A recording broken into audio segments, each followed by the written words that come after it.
Remember Jimmy from the previous lesson and the planning fallacy I mentioned? Of course you do. So, let's discuss. Because, well, Jimmy isn't actually terrible at timekeeping, or at least any more terrible than most people. So what exactly is it? Let's think about this for a minute. Jimmy says that 20 minutes is the minimum amount of time in which he can make it to the office. Let's trust Jimmy on that one. We can say that 20 is a solid minimum. No traffic, shortest route, and feathering the speed limit. Now, let's consider the maximum. Jimmy says the longest it could take him to get to the office is 40 minutes. But what if it's raining or snowing? Mondays usually have heavier traffic too. Did he think about this when estimating? What if Jimmy's searching for a parking spot around the office for 10 minutes? Now, less probable, but still possible. What if he meets a friend he hasn't seen in ages and they go for a quick coffee before work? What if he punctures a tire? What if aliens invade?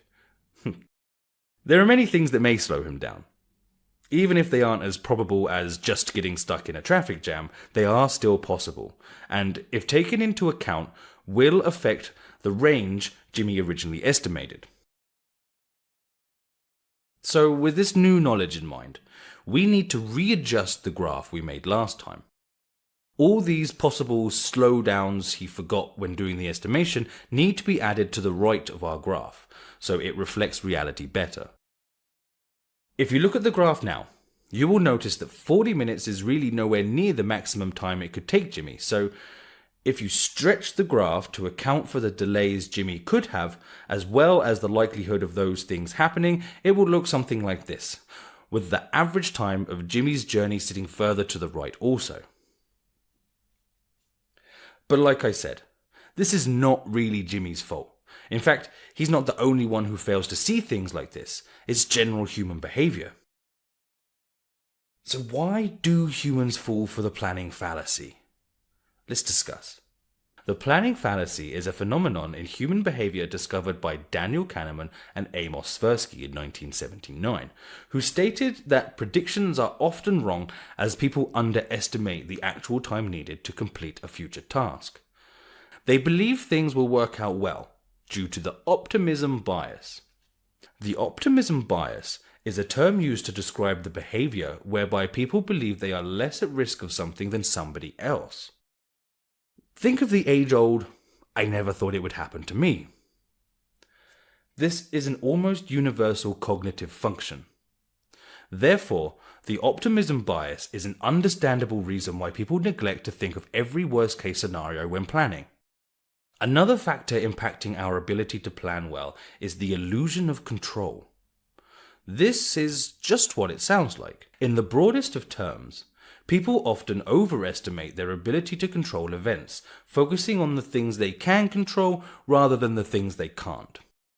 Think of gambling behavior, for example. When people participate in dice games, they tend to throw the dice harder for high numbers and softer for low, as if that's going to make any difference. Okay, so what this journey into human cognition teaches us is this. People are generally bad at planning, and they often fall victims to the planning fallacy, underestimating the time or resources they need to complete a task. So, let's get back to project management now. The project manager is the person who must be aware of these human biases. One effective way the project manager can try to make themselves aware of events that may slow a task down is to perform a SWOT analysis. So on top of taking all available opportunities and working off the strengths, a project manager can also limit weaknesses and protect against threats to creating a realistic plan. In conclusion, estimation takes a lot of deliberate thought and information. It's nowhere near as simple as Jimmy's first guess, right? Oh, and one last thing. If the project manager is really stuck, they can use the following formula. The 3-point estimate. But remember, a project manager should rely on their skills and experience first. But if they need to, they can think of each task as having 3 time estimates. The optimistic time estimate we'll call O, the most likely or normal time estimate we'll call M, and the pessimistic time estimate, P. The expected time, T, is estimated by putting the values into the following formula. Plug the numbers in and you get a time estimate. Although the average is a good point to put an estimate, if you think about it, there is a 50% chance of finishing before our estimate and 50% chance of going beyond it. So would you feel comfortable presenting a project schedule and saying to the team in the kickoff meeting, "We have about 50% chance of succeeding with the plan I have created"? Probably not. So that's where the next lesson comes in, where we will be talking about buffers. See you there.